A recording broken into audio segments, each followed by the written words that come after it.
Pull out your phone, open up a map app, and it feels like you've got this godlike, omniscient view of the entire world, right? We literally have the power to zoom in on almost anything in the US. But what if I told you that feeling of total visibility is actually a carefully curated illusion? Today, we are cracking open this explainer to uncover the hidden geography that someone, somewhere, really doesn't want you to see. So think about it for a second. Why are some highly classified spots completely blurred out, pixelated, or just entirely scrubbed from your everyday mapping apps? Well, it's because the government is pulling the strings every single time. There are places in this country so sensitive, so incredibly classified, that tech companies actually have standing agreements with the federal government on exactly what you are and aren't allowed to see. Okay, let's dive right in. We'll start by breaking down this illusion of visibility, then explore America's secret testing grounds, take a look at how we manage the nuclear arsenal, uncover continuity in command centers, and finally, look into prisons and paranoia. Starting off with Part 1, the illusion of visibility and the government's role in our maps. You know that digital map you scroll through every day? Yeah? It's actually the product of intense negotiation. The government works hand in hand with commercial mapping platforms to just obscure reality for the sake of national security.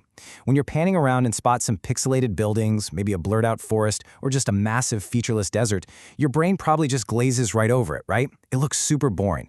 But that mundane emptiness, it is totally intentional. It's designed to hide some incredibly high-stakes infrastructure right beneath our noses. Honestly, the lack of detail is the detail. They use deliberately outdated imagery or strict resolution caps so that what you see from space is exactly and only what they want you to see. Moving right along to Part 2, America's secret testing grounds. We're talking weapons, chemicals, and the ionosphere. Just wrap your head around this number, 1.1 million acres. That is the Naval Air Weapons Station China Lake out in California's Mojave Desert. To put that in perspective, that is bigger than the entire state of Rhode Island. It's the Navy's single largest landholding on the planet. Something like 85% of all U.S. Navy air-launched weapon systems were developed or tested here. But if you check it out on Google Earth, it just looks like this endless, totally featureless desert. But here's where it gets interesting. Back in 2019, massive 7.1 magnitude earthquakes hit the area and actually damaged the base. And the result? This crazy, rare moment of accidental transparency. The Navy had to go to Congress with these highly detailed damage reports to get emergency funding. And in doing so, they revealed specific infrastructure vulnerabilities that their satellite imagery protocols were simply never meant to hide. Pretty wild, right? And believe it or not, the footprint gets even bigger. White Sands Missile Range in New Mexico is a whopping 3,200 square miles. That's bigger than the state of Delaware. It is literally the largest military installation in the U.S. by land area, used as the main testing ground for all sorts of missile and rocket systems. It's even home to the Trinity site, where they detonated the very first atomic bomb back in 1945. But go look for it online. Commercial mapping platforms show its specific test infrastructure, radar arrays, and launch complexes, using this very deliberate combo of super low resolution and intentionally outdated imagery. So for anyone just casually scrolling by, it just looks like a whole lot of empty Chihuahuan desert. Then we have Dugway Proving Ground, taking up about 800,000 acres in Utah's Great Salt Lake Desert. Their main gig? Chemical and biological defense testing. Basically, they're out there testing protective equipment and decontamination protocols using actual threat agents in controlled conditions. Now, the facility is so massive that mostly it just looks like normal desert online, but its extreme secrecy was put on full display in 2011. The whole facility went into a 12-hour lockdown, with military police searching for what was initially called a missing sample of a nerve agent. Eventually, the military came out and said, oh, it was just an inventory discrepancy that we resolved. But the actual specifics of what went missing, if anything even did, were never fully disclosed to the public. Talk about keeping things under wraps. Now this next one brilliantly shows the tension between government secrecy and public paranoia. Enter the HAARP facility up in Alaska. HAARP uses a massive high-frequency radio transmitter array to study the ionosphere, that's the upper atmosphere. But because of its military history and the fact that it's just out in the middle of nowhere, it has spawned these massive conspiracy theories. People claim it can control the weather or even trigger earthquakes. But the actual science, it completely refutes that. The ionospheric heating experiments they do happen 60 to several hundred miles up in the atmosphere. There is literally no physical mechanism up there to convert radio energy into a hurricane or an earthquake. Plus, the power HAARP transmits is actually lower than what standard commercial radio stations pump out every day. Actually, the University of Alaska Fairbanks, who's been managing the place since 2015, hosts open houses, so the public can just walk right in and inspect the array. But researchers are still met by die-hard conspiracy theorists who think the open house itself is just a giant cover-up. Former HARP program manager James Kennedy really hit the nail on the head when he called it the most persistent example of a technical misunderstanding I have ever encountered. I mean, you can really feel the exhaustion there, right? Imagine being a scientist trying to patiently explain basic upper atmosphere physics to folks who are absolutely convinced you're secretly controlling the global weather. All right, moving to part 3, managing the nuclear arsenal, creation and destruction.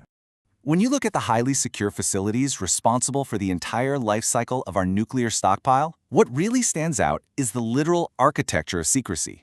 Let's look at the Pantex Plant down in the Texas Panhandle. It's the primary facility for assembling and disassembling America's nuclear weapons. You can spot its general outline on a map, sure, but the sensitive areas are heavily restricted. Take the gravel girdies, for example.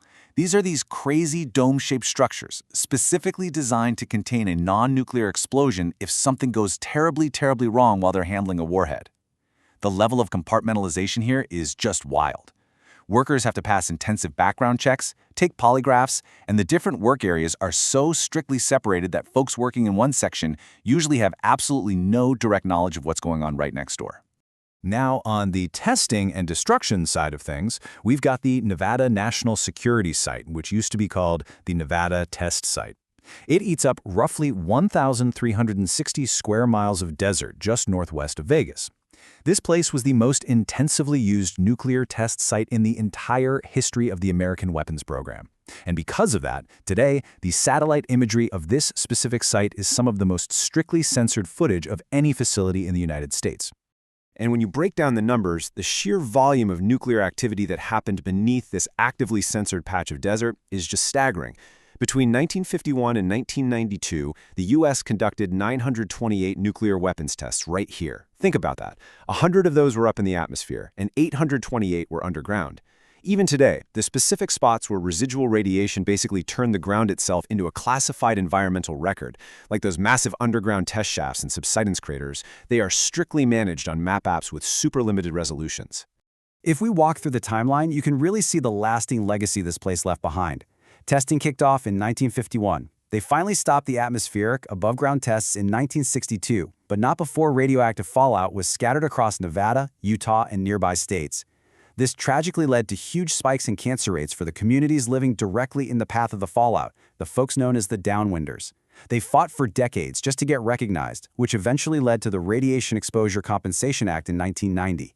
The final test happened in 1992, but that lasting human toll from the fallout and the massive ongoing environmental cleanup are exactly why this terrain is still so closely guarded from above.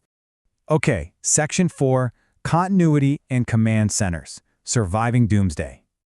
Let's take a look at how these underground bunkers paint a larger picture of our national defense. We can quickly compare 3 major critical hubs here. First, Offutt Air Force Base in Nebraska. It's the HQ for U.S. Strategic Command, meaning they control the nuclear arsenal. They specifically built it in Omaha to keep it as far away from the coasts as possible, giving it a better shot to survive an initial nuclear strike. Then there's Raven Rock in Pennsylvania, which is literally carved straight into a granite mountain. It's a fully functional backup Pentagon, built as part of the Cold War Continuity of Government plan. Finally, the NSA headquarters in Maryland, the Center for Electronic Surveillance.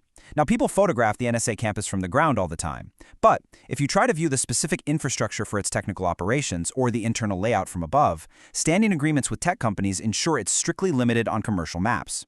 To really ground this immense secrecy in reality, just think back to the events of September 11, 2001. Once the decision was made that Washington simply wasn't secure, Air Force One routed President George W. Bush straight to Offutt. He was rushed into their underground command facility, which, by the way, is designed to survive a nearby nuclear detonation, so he could safely join a National Security Council teleconference. The fact that this base serves as a place where the presidency itself can continue to function during a catastrophic attack, that adds a pretty intense layer of justification for why its exact capabilities are completely scrubbed from commercial satellites. And finally, Section 5, Prisons and Paranoia, Absolute Isolation.